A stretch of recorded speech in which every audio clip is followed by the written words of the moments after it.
All right, today we're going to start talking about 6.1 notes.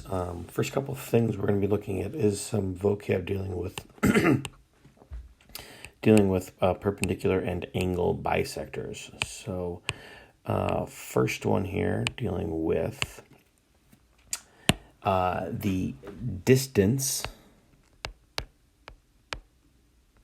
between 2 points is the length of the shortest path joining them. So when you say how far is something from something else, you want to go from the shortest distance. And that shortest path between 2 points is the line segment. That distance has a definite starting and a definite ending spot.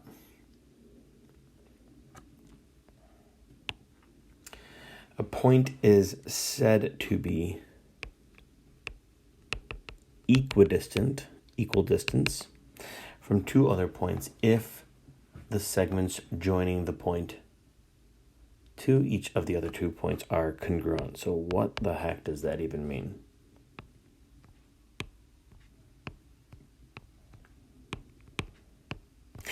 If the distance from P to A is the same congruent as the distance from P to P, then P is equidistant from those 2 points.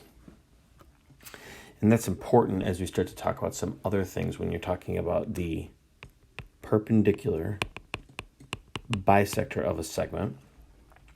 It's the line that is both perpendicular and bisects it.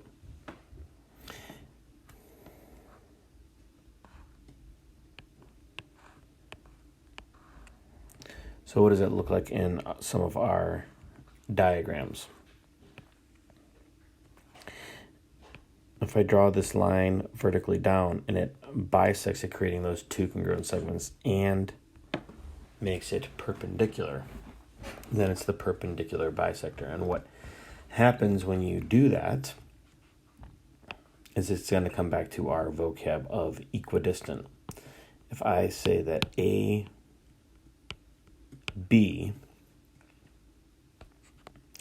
is the perpendicular bisector to T and Q, so it's perpendicular bisector to the segment there of TQ.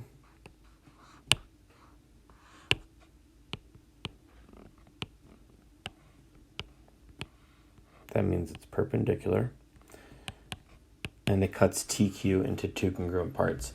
In order, if that is true, then that also means that A is equidistant to T and Q, and B is equidistant to T and Q. That's what it means when you have the perpendicular bisector. And we already did that with proving triangles congruent. We could have proven these 2 top triangles congruent, which would have justified the same thing.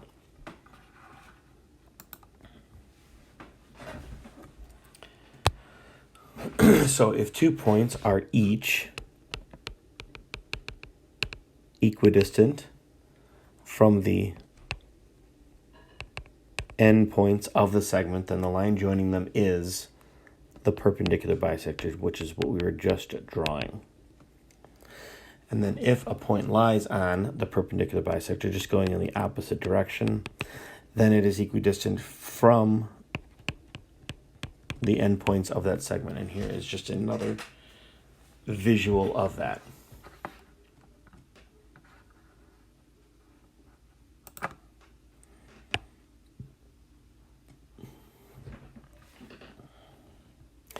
So clearly here, it shows that in this first one here, BD is the perpendicular bisector because there's perpendicular and there's bisect. That means that B is equidistant to A and C, and D is equidistant because D is on the perpendicular bisector.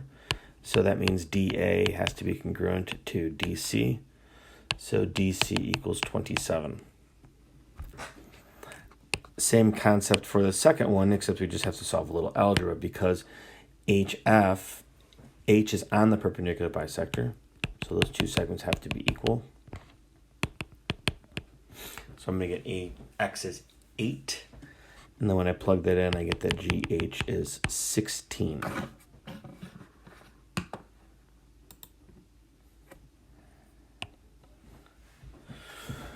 So again, now applying the fact that MT is the perpendicular bisector of IE. So perpendicular bisector, that means that the point M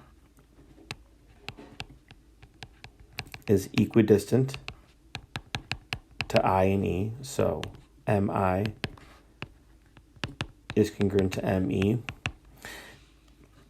And then N is also on that perpendicular bisector. So that means that NI is congruent to NE. So then I can go ahead and label the parts here to this problem.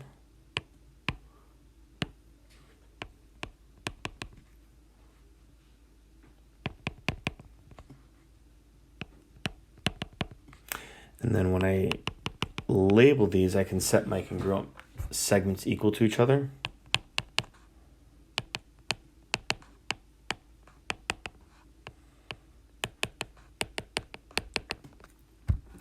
And I get a system of equations. So why don't you take a second here and go ahead and solve that system.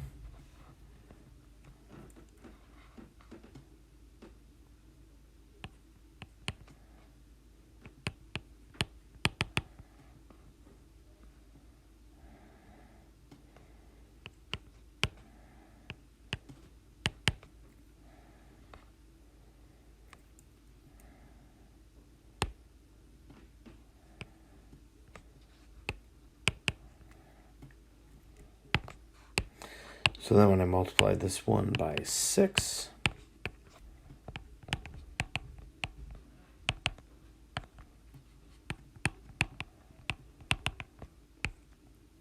let's make it -6. Then I'm going to get -3y equals -6, which means y is going to equal 2 and x equals 3.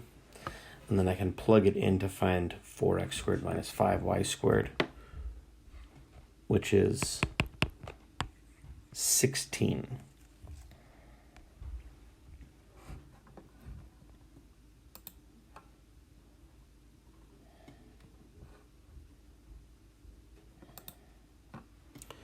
Same problem for Gumby, so go ahead and label this one.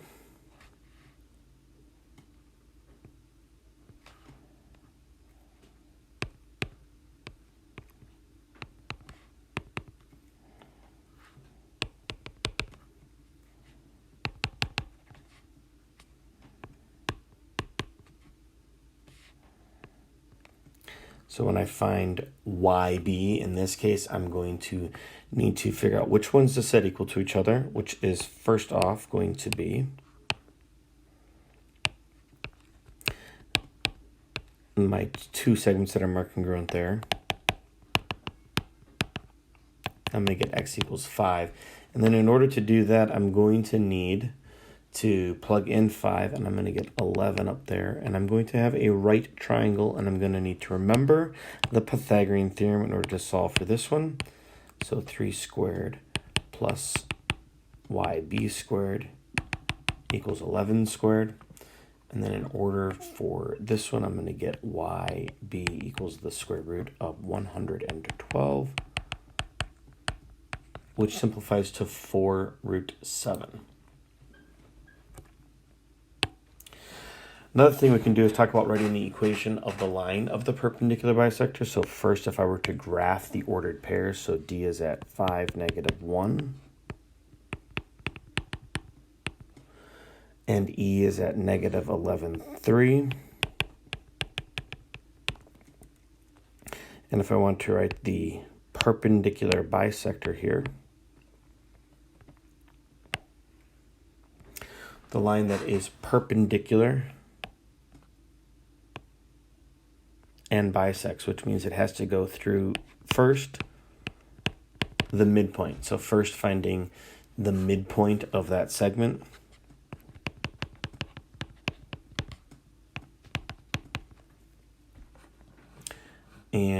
I find the midpoint of that segment, I'm going to get negative 3 comma 1. Then, since it's perpendicular, I need to first find the slope of DE.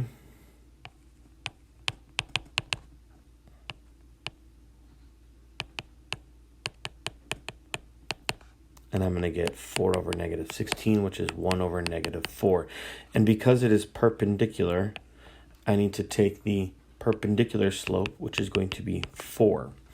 Then I can write my equation of the line in point slope form. So y minus my y value of 1 equals my slope 4 times x minus negative 3, which is plus 3.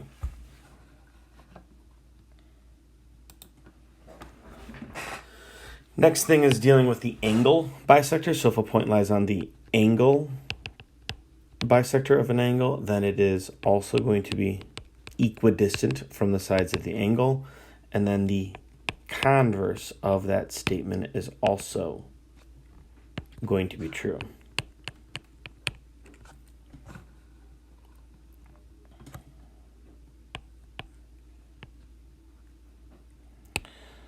So if you draw the angle bisector, so those two angles are congruent, and you draw a point, so the shortest distance, which would be where it makes a right angle, all it's saying is if it's on the angle bisector, any point, then those two segments would have to be equal.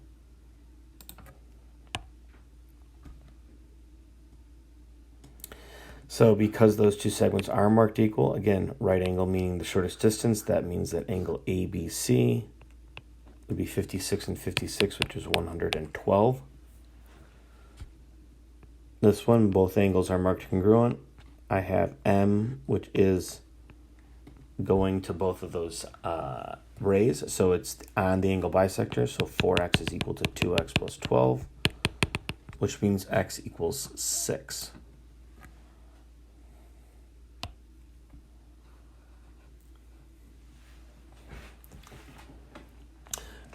Lastly, tell whether the information in the diagram allows you to conclude that the point lies on the perpendicular bisector or on the angle bisector, and explain your reasoning. So looking at these, take a moment, pause it, and then answer these.